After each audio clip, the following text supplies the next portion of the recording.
ایک وقت ایسا آیا کہ اللہ تعالیٰ نے حضرت ابراہیم کو بہت زیادہ مال عطا فرمایا. اتنے اونٹ گنے نہیں جاتے، گائیں اتنی زیادہ کہ شمار نہیں ہوتی، بکرے بکریاں اتنی زیادہ کہ شمار، بہت زیادہ مال اللہ نے عطا فرمایا. اور ابھی کچھ عرصہ پہلے آپ پیچھے جائیں نا تو جو لفظ مال تھا وہ روپے پہ تو بولا ہی نہیں جاتا تھا، وہ جانوروں پہ بولا جاتا تھا. بہت زیادہ مال اللہ نے دیا، بکریاں، گائیں، اونٹ، بیل، بڑا کچھ. تو رب کریم نے فرشتوں سے فرمایا کہ واتخذ اللہ ابراہیم خلیلا، ابراہیم میرا دوست ہے. تو فرشتے کہنے لگے یا اللہ جسے اتنا کچھ دیا جائے اس نے دوست تو بننا ہی ہوتا ہے، تو نوازا ہی بڑا ہے، اتنا مال، اتنے کھیت کھلیان، اتنا کچھ. اللہ کریم نے فرمایا جاؤ آزمائش کر لو، امتحان لے لو. فرشتہ امتحان لینے پہنچ گیا. حضرت ابراہیم کے جانور چر رہے ہیں چراگاہ میں، حضرت ابراہیم بھی ہیں، غلام بھی ہیں، بہت بڑا ریوڑ ہے.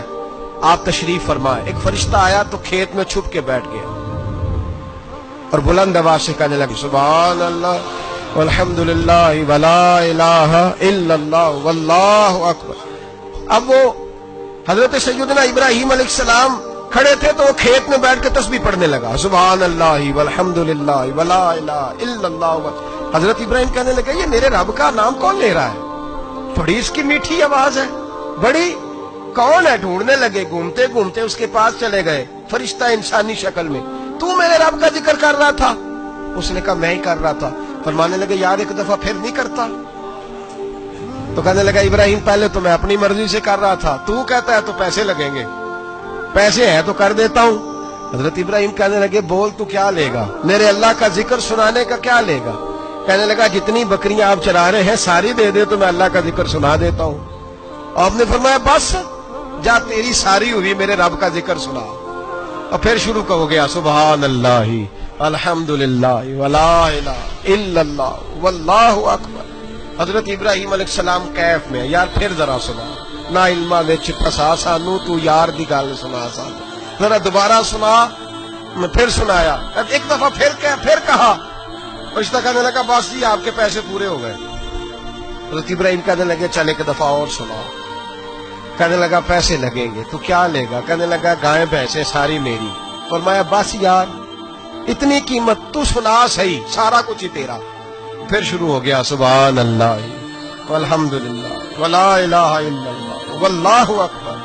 گائیں دے دی، بھینسیں دے دی، وہ ذکر سناتا. حضرت ابراہیم کبھی مچلتے ہیں، کبھی روتے ہیں، کبھی آہیں بھرتے ہیں. تو میرے رب کا نام لے رہا ہے، ذرا پھر سے لے. کیف جاری ہے. کہنے لگا بس بھائی. حضرت ابراہیم فرمانے لگے تو اور لے لے جو لینا ہے، مجھے ذکر سنا. اس نے کہا ابراہیم بکریاں میں لے چکا، گائے بھینسیں میں لے چکا، اونٹ رہ گئے، سارے لے لوں گا پھر ذکر سناؤں گا. فرمایا جا تیرا ہوا تو ذکر سناتا رہ، میں دیتا ہوں. دے دیا. کچھ دیر ذکر کیا تو اب خاموش ہو گیا. حضرت ابراہیم خلیل اللہ علیہ السلام فرمانے لگے ذکر سنا. کہنے لگا ابراہیم اب تیرے پاس دینے کو کیا ہے؟ ہر چیز تو میں لے چکا. آپ فرمانے لگے یہ گائے بھینسیں بکریاں چرانے کے لیے تجھے کوئی نوکر ملازم بھی تو چاہیے نا. تو اس طرح کر مجھے رکھ لے، میں روٹی نہیں مانگوں گا، کھانا نہیں مانگوں گا، تو اللہ کا ذکر سناتا رہنا، میں تیرے جانوروں کی نوکری کرتا رہوں گا. حضرت ابراہیم علیہ السلام نے جب یہ کہا نا، فرشتے کی آنکھوں میں آنسو آ گئے. تر دامنی پہ شیخ ہماری نہ جائیے، ہم دامن نچوڑ دیں تو فرشتے وضو کریں. فرشتہ رو پڑا اور کہنے لگا ابراہیم مجھے سینے سے لگاؤ، آپ واقعی اس قابل ہے کہ اللہ آپ کو اپنا دوست بنائے.